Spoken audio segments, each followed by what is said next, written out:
दोस्तों, आज हम बात करेंगे एससीओ यानी शंघाई सहयोग संगठन के ताजा शिखर सम्मेलन की, जो हाल ही में चीन के तियानजिन शहर में हुआ। ये सम्मेलन कई वजहों से खास रहा, क्योंकि इसमें भारत, चीन, रूस जैसे बड़े देश आमने सामने आए और कई बड़े फैसले लिए गए। इसमें एशिया के बड़े बड़े देश शामिल हैं। भारत, चीन, रूस, पाकिस्तान और मध्य एशिया के कई देश गया के बारे हैं। इस बार का सम्मेलन चीन के तियानजिन में हुआ और इसमें 20 से ज्यादा देशों के नेता पहुंचे।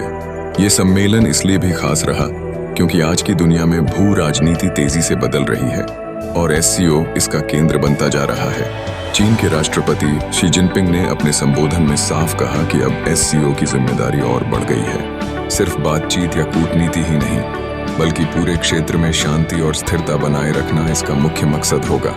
अफगानिस्तान, पाकिस्तान, मध्य एशिया में लगातार अस्थिरता रही है, इसलिए अब एससीओ को शांति रक्षक की भूमिका निभानी होगी। यही कारण है कि इस सम्मेलन में सुरक्षा से जुड़े मुद्दों पर सबसे ज्यादा फोकस किया गया। इस बार का सबसे बड़ा फैसला रहा एससीओ डेवलपमेंट बैंक की स्थापना।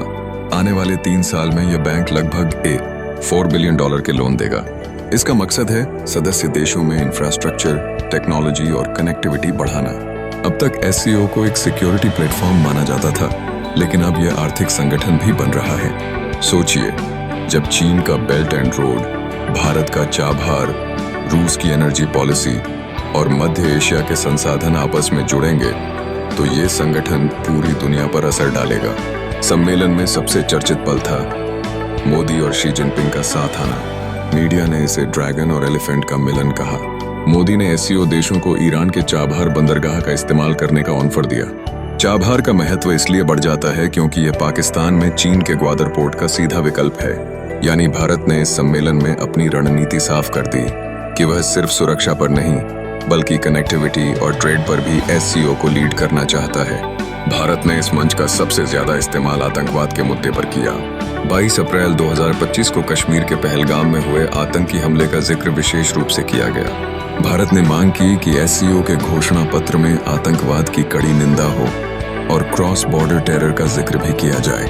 नतीजा ये निकला कि अंतिम तियानजिन घोषणा पत्र में सभी देशों ने आतंकवाद, अलगाववाद और कट्टरता के खिलाफ एकजुट होकर निंदा की।